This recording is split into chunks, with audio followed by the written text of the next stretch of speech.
Hello everyone, welcome to the live. So guys, still experimenting on what dates and times work as well. And welcome to my new subscribers. So thank you guys for getting the word out as well.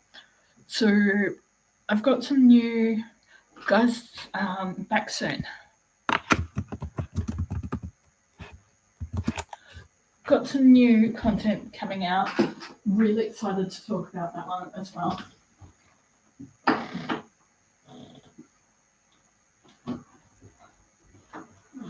So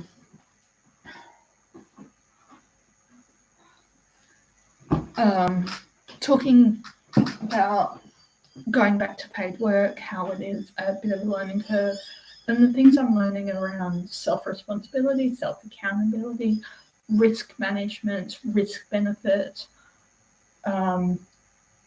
also uploading like self-accountability and self-responsibility, two sides of the same coin. So self-responsibility is who's responsible for you, what are you responsible for, and accountability is not able to meet those standards if you're stuffing up, if you're covering things up, why? And the other one is that the community pharmacist, he is a pharmacist first. He has renewed his commitment to coming on the podcast as well. And guys, I've got to say shout out to my PT team, my exercise physiology tech, who let us know, hit us up when you can. And I was like, oh, I can't travel. Then I've realised, even though we're in the same city, I can record over the internet as well, which is a huge thing as well. Also going to be doing a bit on the blog as well, guys. So the blog I've kind of been neglecting, like I kind of lost my passion for a while, and then that was like, no, you do have to push through that as well. And I seem to go through this every 6 months of giving up on it as well. So guys, if you're not subscribed and a regular viewer, that's the best thing to do to help the channel as well.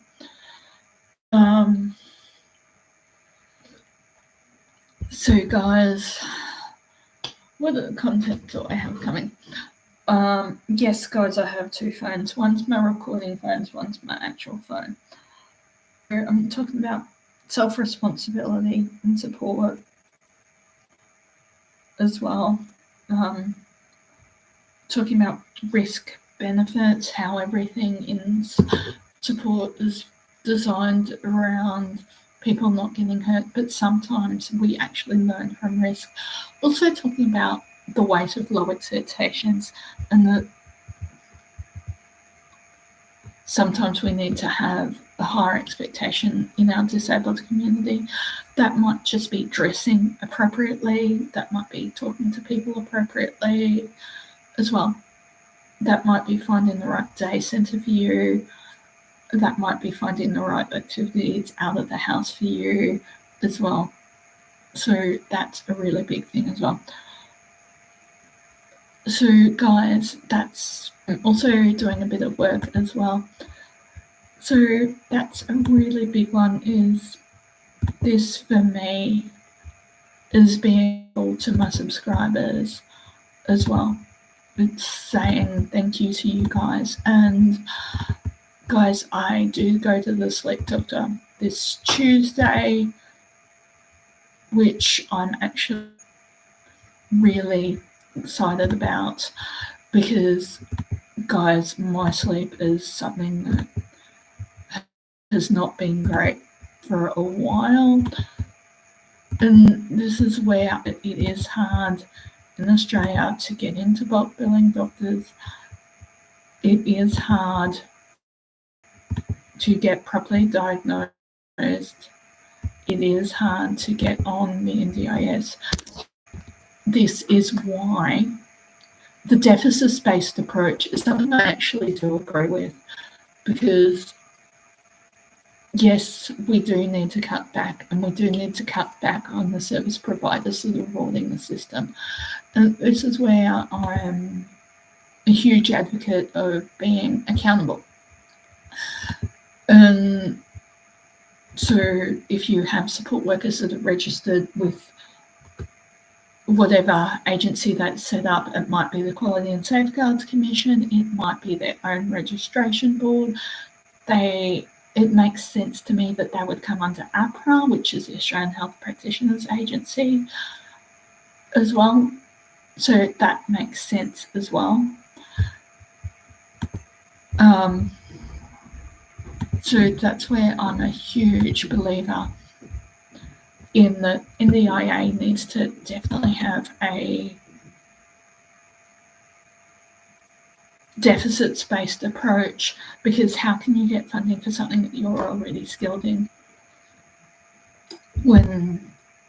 But support agencies, housing, assisted living definitely need to have a skills-based approach as well.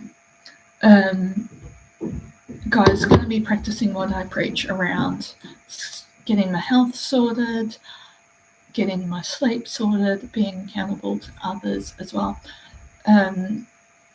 Discovering what that accountability and honesty looks like as well. Guys, another one that I wanted to talk about, and I'll throw it out there, if there's any positive behaviour support practitioners out there who want to come on, hit me up as well, because this is something that we need to talk about as support worker abuse, because we need to realise that we sometimes can be the ones causing harm, physical or emotional harm or trauma as well. And sometimes we can't help that. It is around parenting and where that mental illness disability started as well. So getting counselling, pastoral care, support to move through that and through that is huge. Getting your physical health sorted is huge as well. So I'm actively opting in for all the reminders with my doctors and specialists for a chronic health care plan that lists when I should be seeing them. It just makes sure all of my specialists and even my care teams are on the same page as well. Guys, I've said it once, but I'll say it again. Community pharmacists and their teams are one of the most underutilised resources in Australia as well. I'm sad to see the turf, but guys, definitely having them on your side is a great thing as well. So that might be dose administration aids, so you're taking your medication, might be getting them to deliver those dose administration aids. For a support worker, it might be building a relationship with the girls on the makeup counters. So when you're working with a new client who may not understand hygiene and grooming, and them to be able to back you up in those difficult and challenging conversations around showering, around grooming, it might be booking a appointment with a personal shopper or stylist. Most larger shopping centres do have one. They might have a waiting list because Movie World, Fox Studios are all shooting at the moment. Everyone's trying to scramble with their post-COVID projects as well. And guys, that's where I'm like, okay, well, what does it like to me? Well, it's doing the lives when I can. And being honest with my housemates that I'm doing the live, the support workers as well. It's asking for help with transport. It's being honest about what I'm eating, drinking. My movement is a huge one as well. Then about posting regularly. So if you guys like the Tuesdays and Fridays drop, I will definitely do that one as well. It's about pushing through I don't want to sit down and record as well, because if I want to make this my job, I need to be able to record. And this is something that support workers maybe about getting up and doing the things that you don't want to do. The washing up, the laundry, cleaning the bathrooms. Sometimes having a shower for me is difficult, but those things that you are able to do as well. And it's working on those skills as well. Sometimes working on your study skills, for me, working on the presenting skills is hard work, but hard work will pay off. And sometimes it's knowing when to actually give up and concentrate on something else as well. So go till 11:40 if no one dry. But I know a lot of my subscribers watch these after the fact as well. Guys, for those of you who want to know, this is a herbal tea. I think it's lemongrass and ginger as well. And that's something that support workers could do, as in Australia we're coming into summer.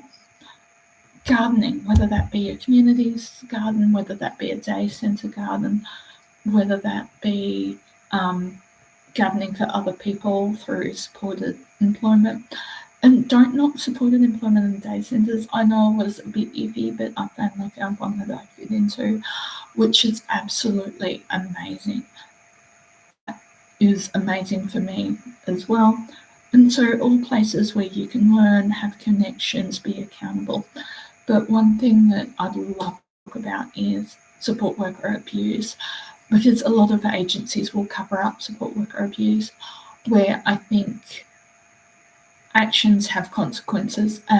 It might be charging that person so they know that assaulting a person is not okay. It might be positive behaviour management plans. It might be loss of privileges, whatever those privileges might be. How do we manage that as well? So guys, I know this has been a fairly short live, but I am recording some new content. I'm actually uploading some new content as I'm talking as well. And guys, not recording as much TikTok content as well. I'm finding that TikTok doesn't have the ability to have nuance around what we're talking about and to have the longer form discussions unless you have that subscribers and they're able to go live. I find that YouTube and Rumble, and guys, I know I've got a whole backlog post to Rumble as well, but I find YouTube and Rumble, you can have the nuance, you can explain your point of view. People can come and comment on the videos instead of rage baiting as well. So guys, changeover is happening upstairs. I won't go upstairs, but definitely need to have some downtime because it is Sunday as of recording as well. And guys, best organisational tools I have found that keep myself, support workers, both my housing team and community access team on the same page are these. So guys, I've allowed both teams to access my calendar.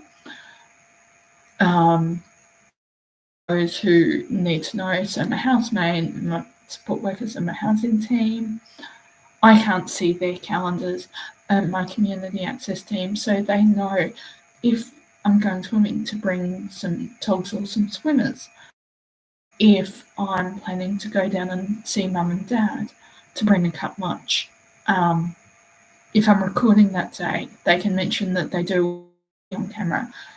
They can have a chance to go home or do their makeup in at the day centre. So all courtesy things as well. Guys, doing really well on some short courses. On my longer courses, I've stopped them because I was struggling and someone in the course said, well, hey, why don't you do some short courses, learn the programs that we learn to keep up with them, practice your math, if cryptography is even for you.